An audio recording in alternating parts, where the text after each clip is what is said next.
Mr. Boone, I find you a very difficult man to deal with. Well, I don't aim to be difficult, Mr. Murchison. I just don't want to sell my property. Well, you realize, don't you, that the property you speak of is mostly wilderness. Now, you obviously don't have the capital to benefit from that potential. We have. Undeveloped land is a sinful waste. Well, according to your lights, I must be the most sinful man in the country. But I aim to stay that way. You're quite sure that you won't reconsider? We're offering you a small fortune. Well, Mr. Murchison, it may seem strange to you, but I know what to do with that land. I wouldn't know what to do with all that money. In that case, we'll have to be satisfied with buying the adjoining properties. Now, you can try that, too. But to be perfectly honest, I'm going to advise every settler in Boonesboro against it. Good day, John.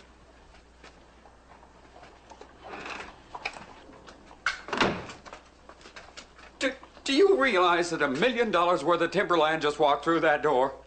Does he really have that much influence with the settlers? I'm afraid he does. They look on him as sort of a demigod, a pillar of strength, and the dispenser of the gospel. And let's get rid of him. Get rid of him? Find a way to discredit him, humiliate him, destroy the image. You destroy the man. Oh, it's been done before. Do you have a plan in mind? Matter of fact, I have.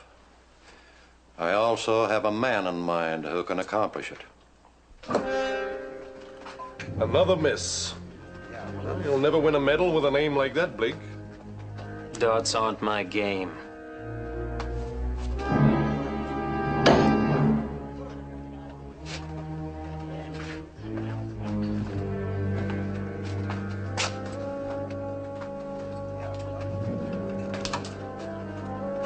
In my game, I'm still on top.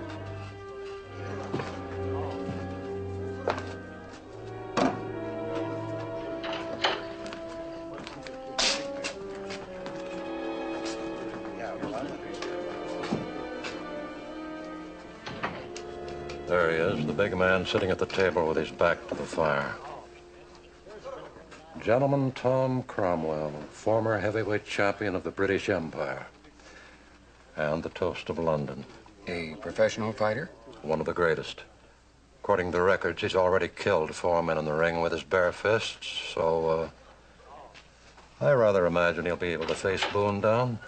Surely you don't think that having Boone defeated in a fight will make him change his mind? Of course not. I merely want him there, in case Boone tries to interfere with what I have in mind. What makes you think he'll cooperate? Reason enough. If he refuses, I can have him sent to prison. Come along. Gentlemen, I'd like to have you meet my partner, Mr. Murchison, Mr. Cromwell, Mr. Blake. I have a job for you two. Oh, and what is it this time? I want you to help me close a land deal. It's a little out of my line, wouldn't you say? I rather think your talents will be equal to the task.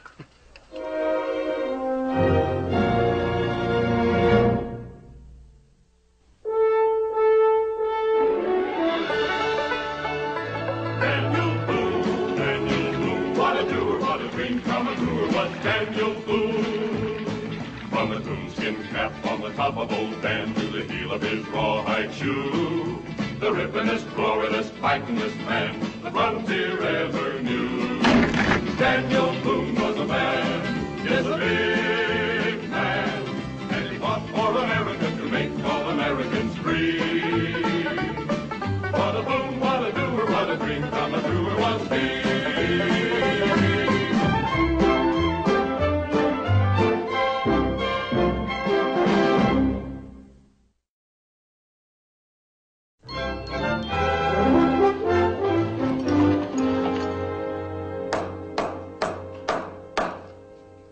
Gentlemen, it would give me great pleasure if every one of you would be my guest.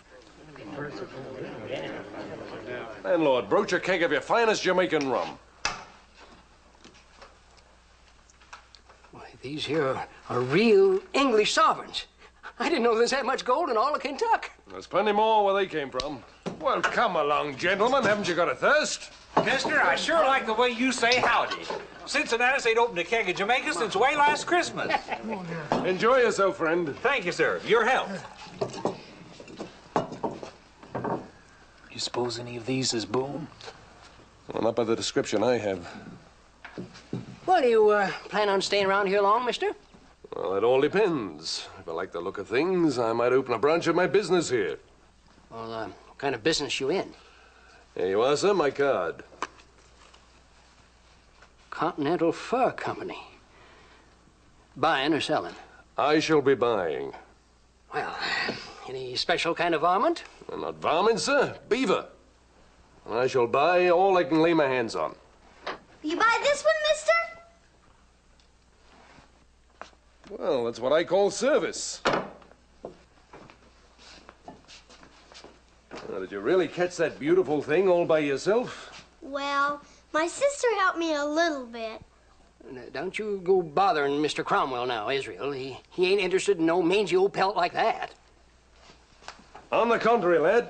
I said I was buying beaver, and that's exactly what I'm going to do. Blake the money. Yes, sir. Right here. Never seen so much money. There you are, lad. A bright new silver shilling. And I think you'll agree that's a fair price. Criminently. Will you buy another one if I can get it, mister? Lad, I'll bring every one you catch. I better get out of home and tip that trap again. Well, Blake, you better take good care of this until I can make arrangements for further storage. I'll unpack the traps and the other gear while I'm about it. Well, gentlemen, I'll leave the decision up to you. Perhaps you don't like my proposition. You mean to say you're serious about buying unprimed beaver skins? Well, certainly I'm serious. You see, the condition of the fur is unimportant for my purpose. Then, mister, you better stand steady and keep your money handy. Because when word of this gets around, I reckon you're going to see more beaver than you ever thought existed.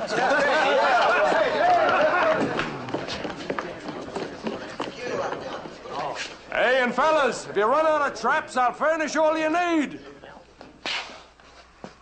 You, sure you know what you're doing, mister? Oh, yes, you can depend on that. Well, then I reckon you're gonna need some space to transact your business. So, I think I can scare up a little here in the store.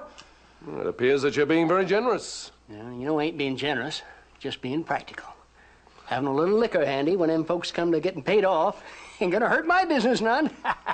And it seems we've made ourselves a business arrangement. Well, then let's drink on it.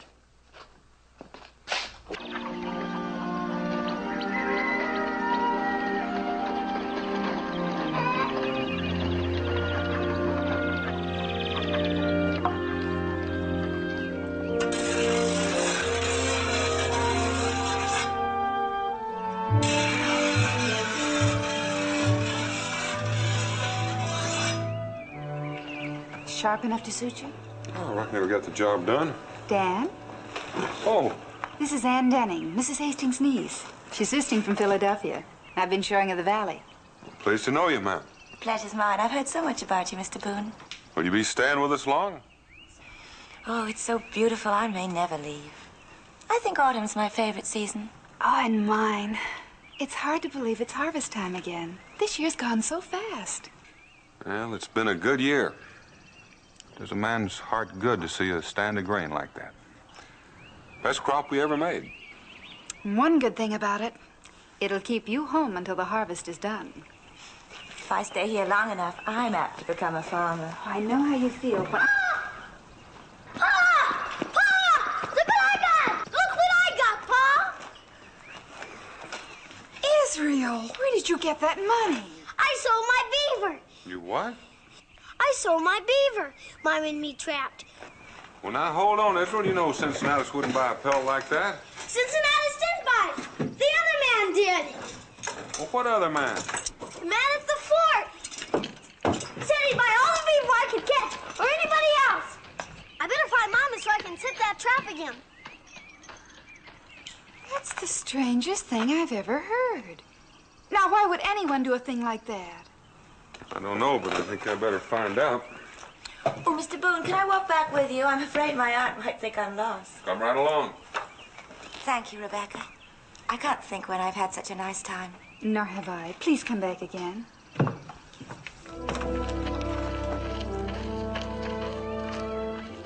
Oh, Dan, don't forget my knit bobbin.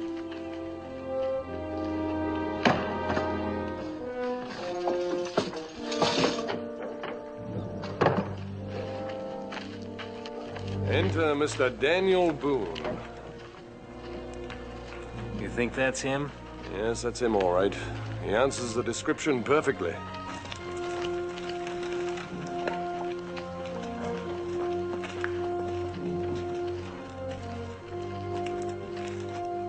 You know those men? No, I don't think I've ever seen him before.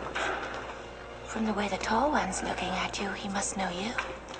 I hate to disagree with the lady, but I figure he's staring at you and not me. What a nice compliment. Thank you for letting me walk with you. I'm sure we'll meet again. Sure we will.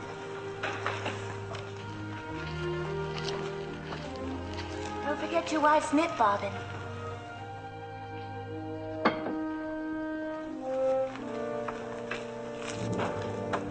I think I'll go and introduce myself. To which one?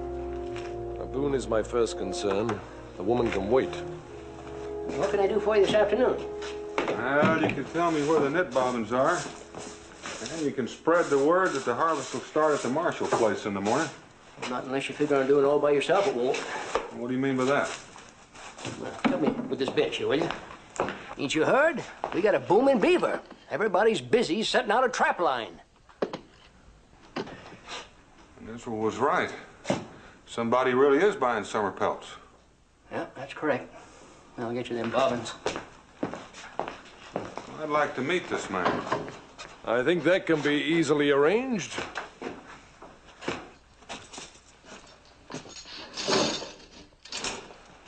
My name's Cromwell, Thomas Cromwell. I take it you're Boone. I've heard quite a lot about you.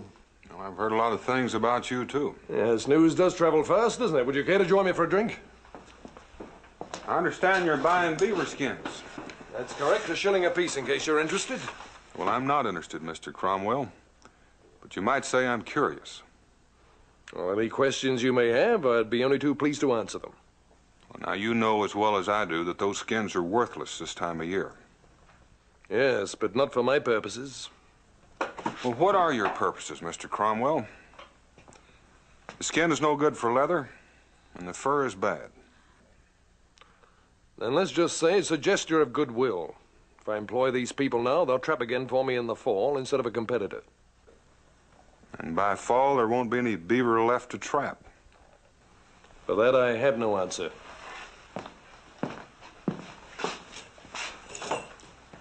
Well, I would think of one, Mr. Cromwell, because a lot of people are going to be asking questions. You are a suspicious man, aren't you, Mr. Boone? In this case, I am. And I aim to find out what you're about. Now, listen to me, Mr. Boone. I'm not interfering in your business, and I advise you not to interfere in mine. Are you threatening me, Mr. Cromwell? I'd prefer to call it a warning.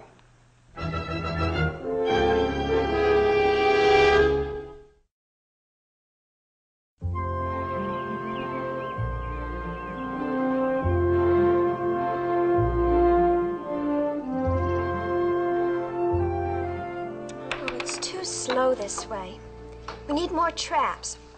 You see, even if we caught a beaver a day, it would take us nearly 3 weeks to earn a gold sovereign. How many shillings in the sovereign? I told you, it takes 20. Well, if we had 2 traps, we could earn 20 shillings. In 10 days. And if we had 20 traps, oh, don't you see, we need more traps. Hey, that Mr. Cromwell has a whole bunch of traps. And he said he'd let anybody use them who wanted to. Mima, Israel, haven't you finished your breakfast, Jeff? Israel Boone, you haven't even started. You know how many shillings are in a sovereign, Ma? Yes, and I know how much porridge there ought to be in your stomach. Ma! This goes right here, and here it stays until that bowl is empty, young man. And as for you... Oh, I'm all finished, Ma. Well, that's better. Maybe we can get some chores done around here this morning. Around here? Were you thinking of going to work for some other family? No, it's just a... Well, I thought maybe you needed something from the store. Oh. Well, your father did forget that knit bobbin I asked him to pick up for me yesterday. Oh, we'll go pick it up for you this morning. We? Israel and me. Oh, the two of you for one little knit bobbin. Well, we was gonna ask that Mr. Cromwell. Ow! We're supposed to be eating your porridge, remember? We don't have to break my shin bone. What is between you two? You've been absolutely moony ever since... Oh, Mr. Cromwell. You were thinking of borrowing some more traps from him so you could go into the fur business, is that it?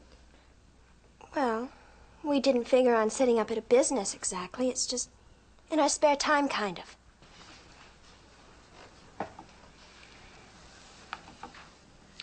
Very well.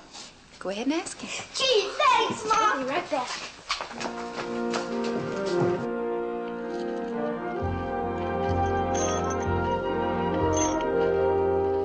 Another few weeks and we'll be finished here.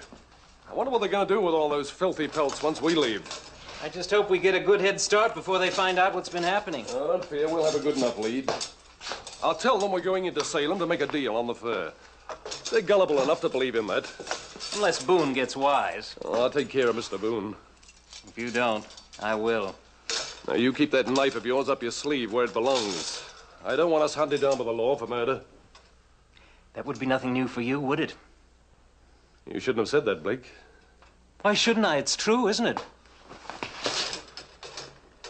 You know I don't like that word, Blake. So don't ever use it lightly. Now, you take your hands off me.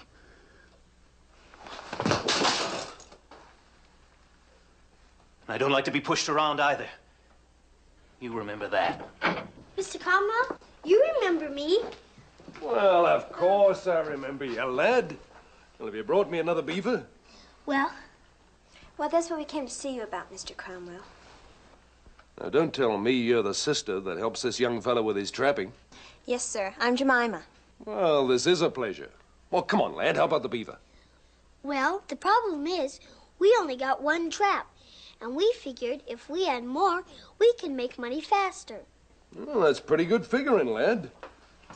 But tell me, how many traps do you think you're going to need? Do you think 5 would be too many? That would give us 6 altogether. Well, that sounds pretty reasonable to me.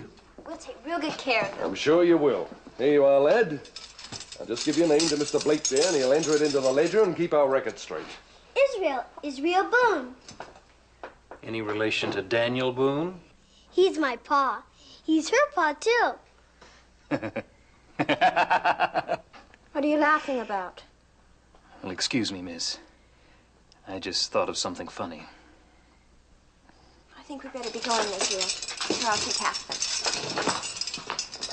Goodbye. Oh, I almost forgot to thank you. Good luck to both of you. Boone's own kids. I wonder what he thinks about that. I doubt if he's even aware of it. They've been telling me that he's been gone for the past 2 days trying to recruit men for the harvest. Excuse me.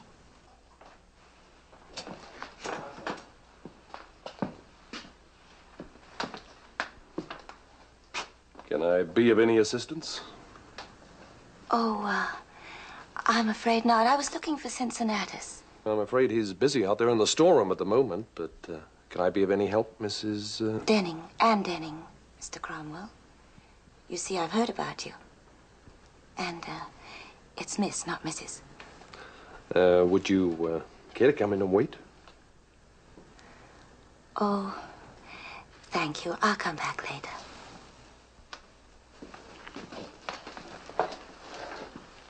Forget about it, Tom. Whatever it is you're thinking about, Mr. Hamer wouldn't like it. Well, fortunately, Mr. Hamer isn't here. Mr. Hamer isn't as far away as you may think. We're meeting him tonight.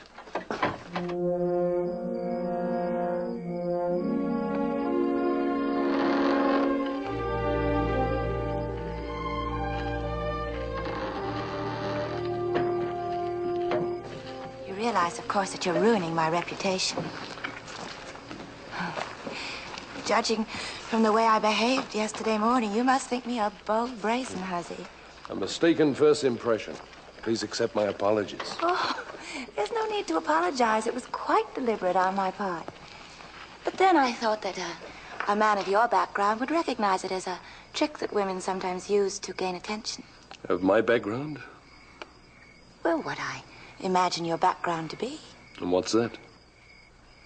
Oh, younger son of titled family, out to seek his fortune in a new world. That's very flattering. And I'm wrong. And you're not what you seem to be. Must I go on guessing? All we've done tonight is talk about me. That's because I wanted to know more about you. And I want to know more about you. And so, now it's your turn to do the talking. If you knew everything about me, perhaps you wouldn't want to see me again. That's not true. How do you know it isn't? Call it woman's intuition. A highly overrated way of forming an opinion. What are you trying to do? Make me think terrible things about you? I was just trying to make you curious enough to want to see me again, that's all. Well, you've succeeded in that. And I really must go. Tomorrow, then? You can come for supper if you like. There's nothing I'd like better. Good night, Anne. Good night.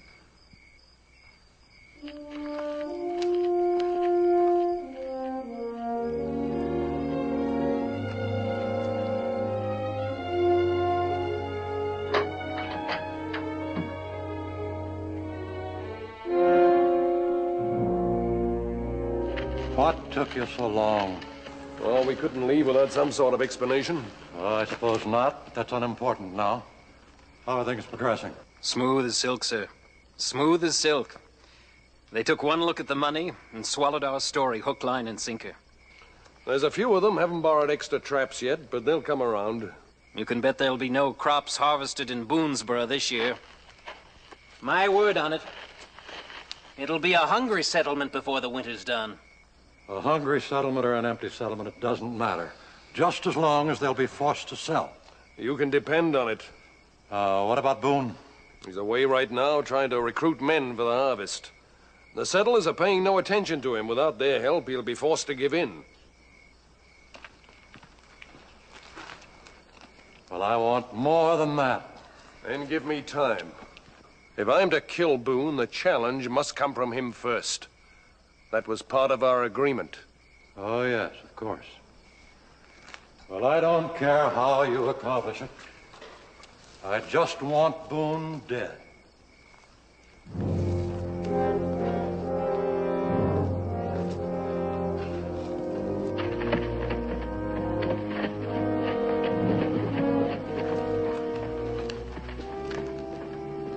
Dead he will be.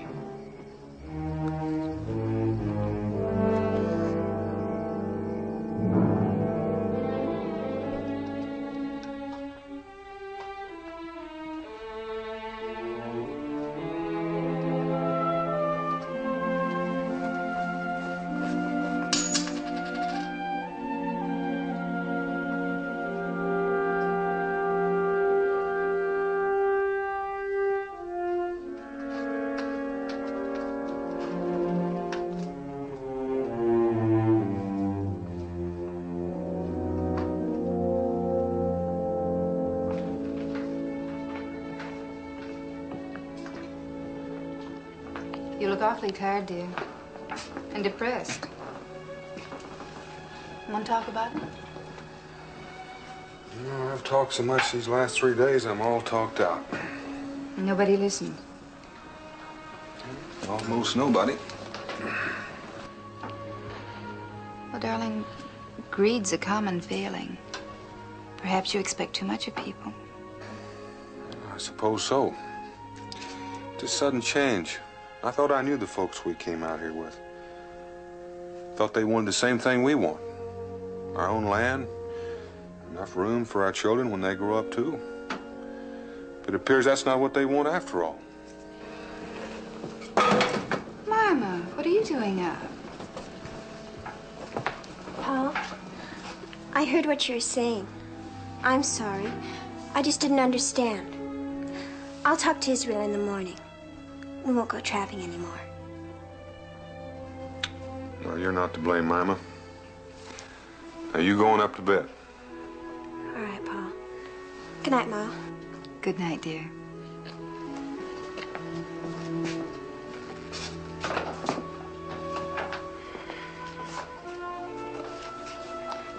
No, a man just can't sit around and brood with a family like that. You know, I've done my best and failed. But there's no reason why I should fail you, too. So tomorrow, come sunup, we're going to start getting our crops in.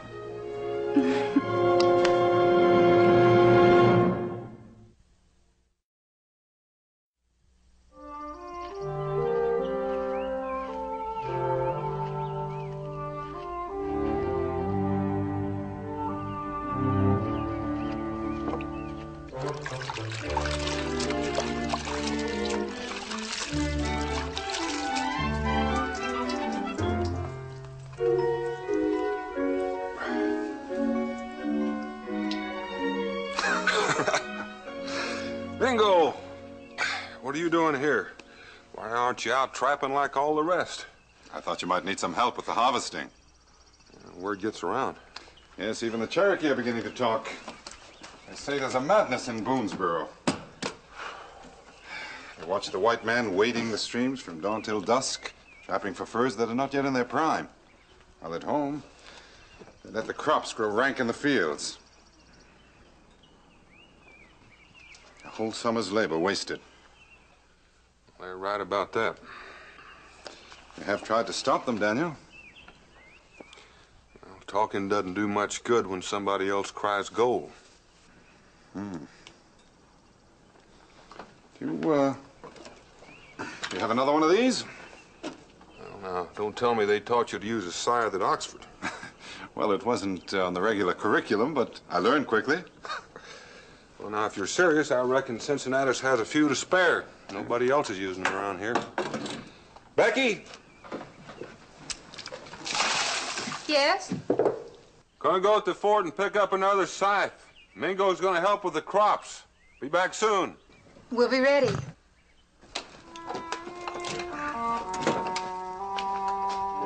$17, $18, $19, 20 pelts. That's 20 shillings. See, there's a place in the storeroom for these, will you, Blake? Here we are. That's 1 gold sovereign, Mr. Tupper. 20 shillings. Not bad for a few days' work, huh? Oh, that's fine, just fine, Tupper. Now, we'll put that on your account, and you'll owe me a little over 4 pounds. I'll tell you what. I'll put 15 shillings on my bill, and then that'll leave me 5 shillings to buy my friends a drink. Well, I'll tell you what. We'll just put the whole thing on your bill, and your friends can go thirsty. Oh, Daniel, I ain't seen you around for a couple of days. Cincinnatus? You too, Mingo. You know Mr. Cromwell here? I haven't had the pleasure. Well, you two being from London, so to speak, I figured you might have a lot in common. Oh, so you're from London? I grew up there. Well, I hardly expected to meet a Londoner out here. Especially one who looks so little like a Londoner. Yes, you would look a little odd promenading in Berkeley Square, to say the least. I left England quite a few years ago. We must have a talk one of these days. Yes. Don't tell me you two been out trapping beaver. Oh, we've got better things to do, Tupper. Yes, Mr. Boone doesn't share the general enthusiasm over making money, although his children seem to take a different view. Well, you can't blame them too much. They're not like Tupper here. They're too young to know better. You got some objection to my making money? It's not the money I object to. It's what's happening because of it. And what's that, may I ask? The crops are not being harvested. Well, is that true, Mr. Tupper? Are you really neglecting your farm merely to run a trap line? Me? Farm? Well, Tupper here's sowed a few wild oats in his time. That's just about as close as he's come to working the land. That's close enough. That's not true of the others. They put in a lot of time and work on their crops. They're the ones I feel sorry for. Well, you sound like there's some kind of a disaster, Daniel. What else would you call it? Well, I know, but it ain't that bad. Well, it will be. Unless you plan on hauling provisions down the wilderness road in the dead of winter. Now, Daniel, you know that road is not passable in winter? I have an idea Mr. Cromwell knows it, too. You are implying, I take it, that I am making a deliberate attempt to starve out this settlement. I am. Now, why would I want to do a thing like that? I haven't figured that part out yet. And when you have, what do you intend to do about it? I don't know. Cincinnatus, I need 2 hand sickles and a scythe. Well, come on out the storeroom and see what I can do for you.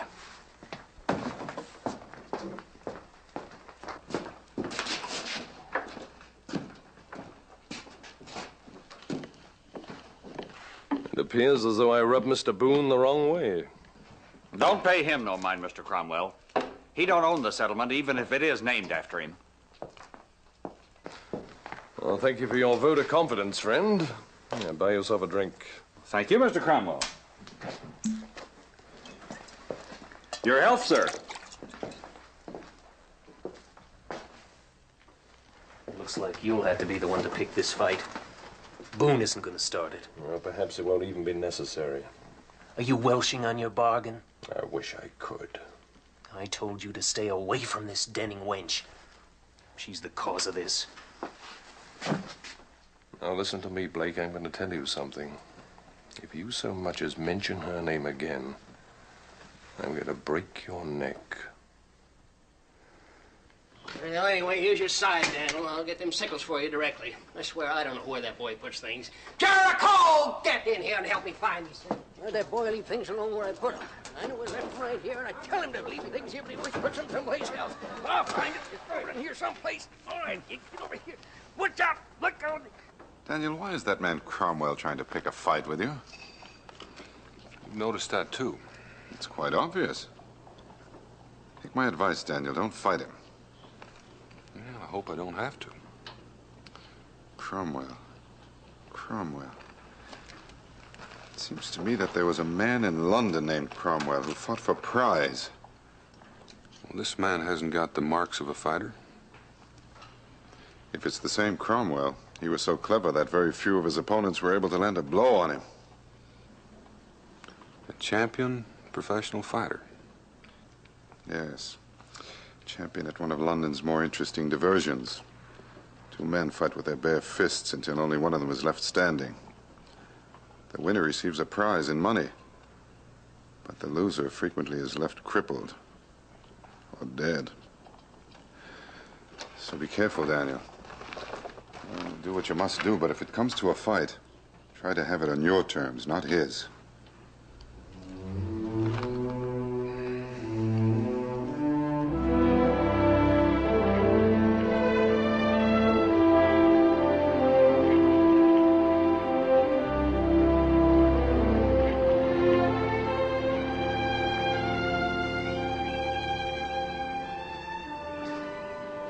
It's beautiful, isn't it? You come here often, Anne? No, not often. It's a sort of local trysting place. Well, reserved for courting. Except no one courts. They're too busy trying to keep body and soul together. And our being here would seem to indicate intention on my part. Or on mine. Don't forget, I brought you here. I wish it could be true. Is it so improbable?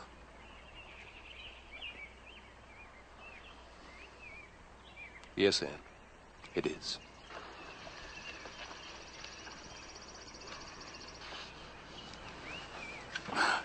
I didn't mean to pry. It's just that I'm interested in you. Interested in what? My way of speech? My manners? My noble bearing? Please don't mock me. I'm not mocking you, Anne. If anything, I'm mocking myself. I wasn't born to the nobility. I was born in the gutter in the slums of London. Oh, you've never seen the man, so I can't describe the poverty, the cruelty, the filth. Go on. You either fought to stay alive or you died. No one seemed to care a great deal, one way or the other. I was one of those who fought, and when I grew old enough, I made it my profession. I also gave private instruction to the wealthy. I taught them how to use their bare fists, and they taught me how to behave like a gentleman.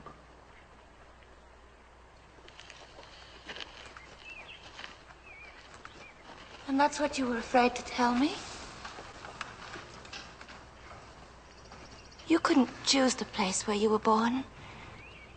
You became what circumstances made you. No, Anne. To say I fought other men for money is not sufficient. Because every time I met an opponent, I had one idea in mind. And that was to destroy him completely and ruthlessly. Well, is that what circumstances made me? Take a look at these hands. 4 people have died as a result of the beatings I gave them. Take a good look at the man. They're the hands of a murderer.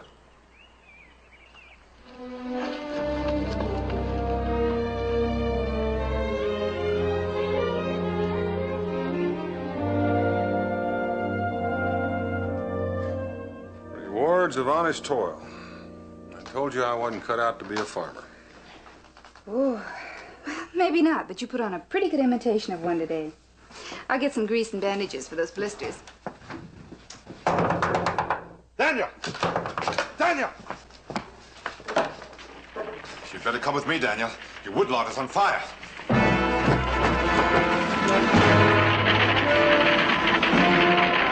Let's cut a fire break and try to save the crop. May go get an axe.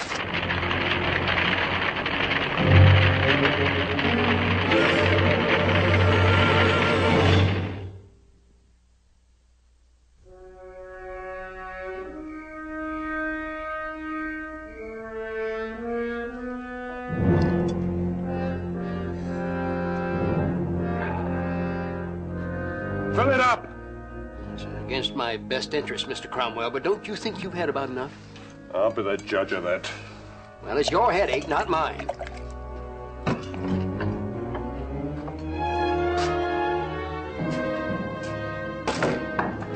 Oh, Daniel. What brings you out this time of night?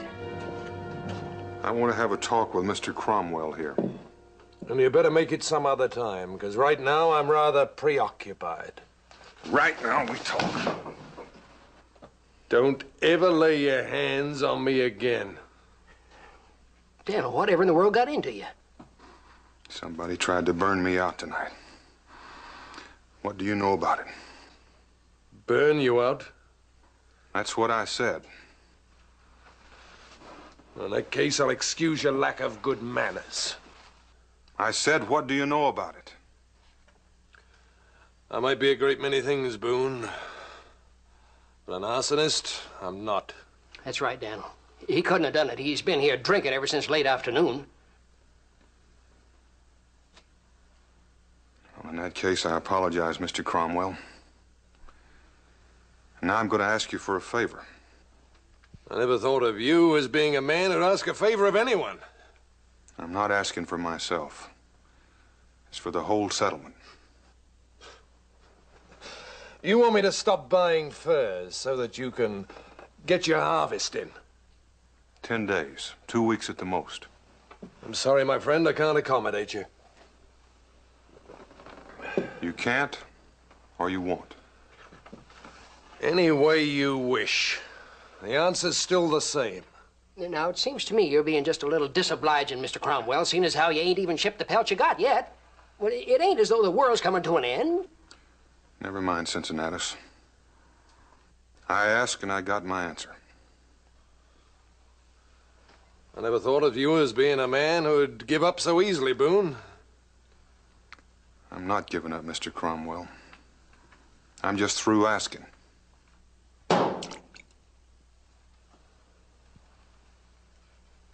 Sooner or later, it was bound to come to this. All right. When would you care to settle it? Any time, any place. Then let's say tomorrow morning at 10. Right here in your town square or whatever you call it.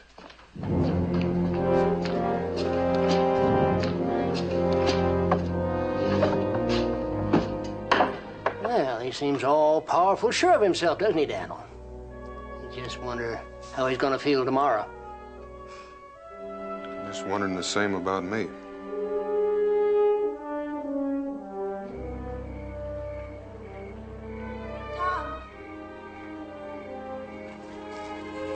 Tom, I thought I might find you here. What do you want? I've come to ask a favor of you. Well, so you've heard about the fight. Tom, for my sake, please don't go through with it. You don't know what you're asking. I'm asking if you care at all for me to put aside this dreadful thing. I have no choice. No choice? Is your pride so great you can't admit when you're wrong? It's not a question of being right or wrong. It's a question of going to prison. Prison? Yes, prison. There was one fight and one killing I didn't tell you about because it didn't happen in the prize ring. A man attacked me with a knife, and I had to kill him in self-defense. And unfortunately, there was only one witness. And he will never tell the truth in court. Why won't he? Because I'm too valuable. You see, I do his dirty work, like getting rid of Boone. And that's your excuse to kill another man? The only law I know is the one of self-preservation. Now, why don't you forget you ever knew me and go home? Tom. I said go home.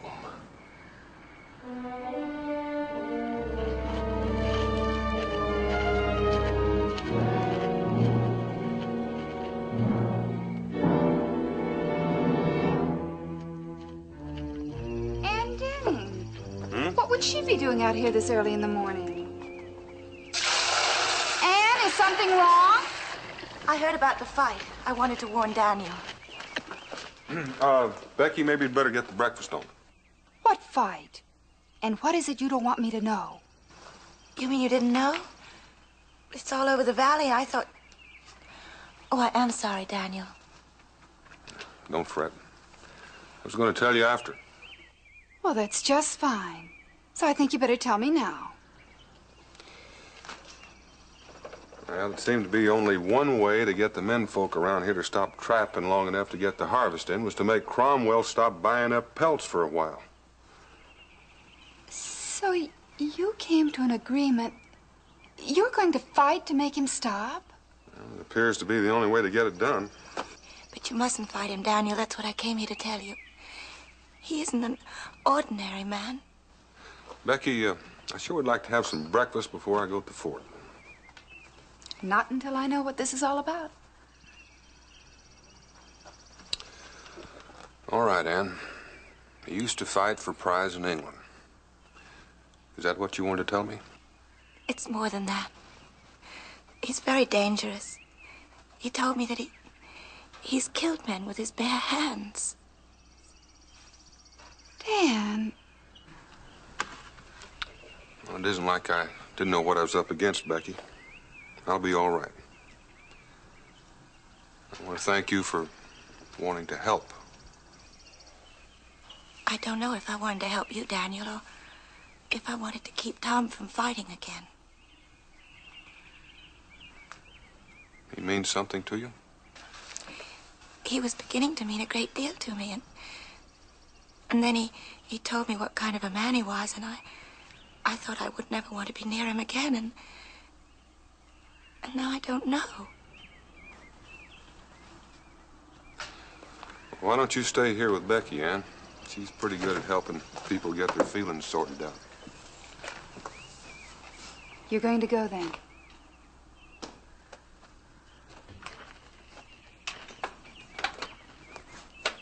I'm going, Becky.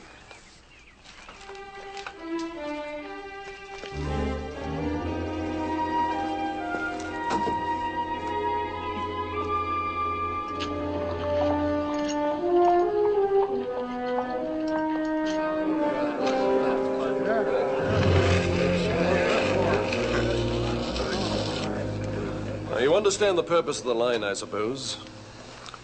One of us is down. We both have to toe the line again before we start fighting. Around here, we call it coming up to scratch. Well, that's only a part of it. The rest of it is this. If you don't get back to the line by the count of 10, I win by default. And of course, I may try to prevent you from ever reaching the line. By fair means or foul, huh? Fair will be sufficient. Naturally, the same rules apply should you be able to knock me down. Whoever would think it might come out that way.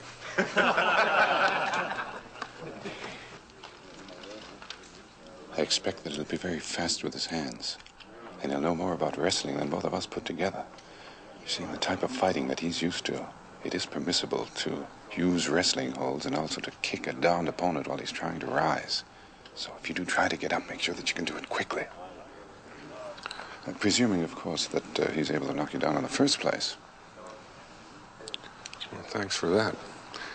I was beginning to think it wasn't a question of if I get beat, just how bad. Are you ready, Mr. Boone?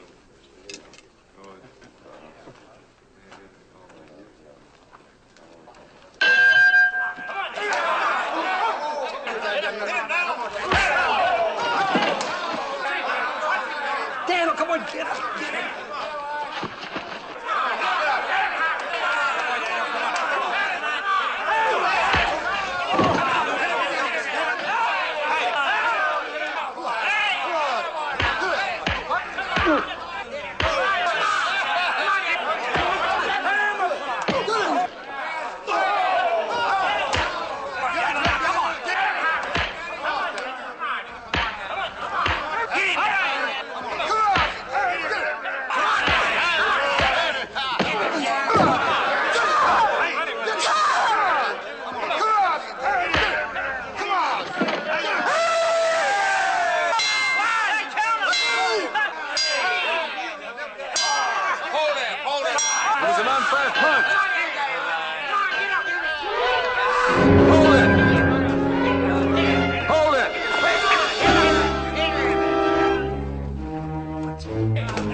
You told me this man Hamer could clear you if he told the truth.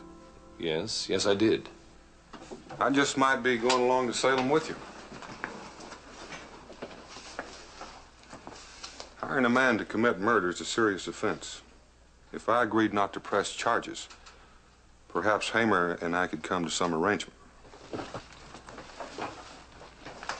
Oh, you don't owe me that.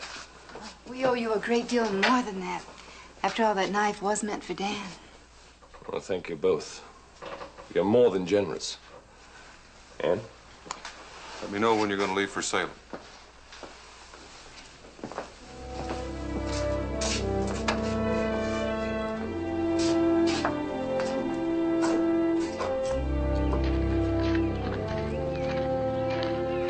You know, I might just take you to Salem with me, and we'll stand up for him.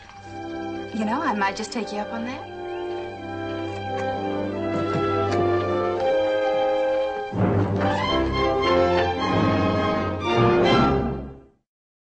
Daniel Boone was a man, yes, a big man, with an eye like an eagle and as tall as a mountain was he. Daniel Boone was a man, yes, a big man. He was brave, he was fearless, and as tough as a mighty oak tree. From the coonskin cap on the top of old Dan to the heel of his rawhide shoe, the riffinest, roaringest, fightingest man the frontier ever knew. Daniel Boone was a man, yes, a big man, with an eye like an eagle and as tall as a mountain was he.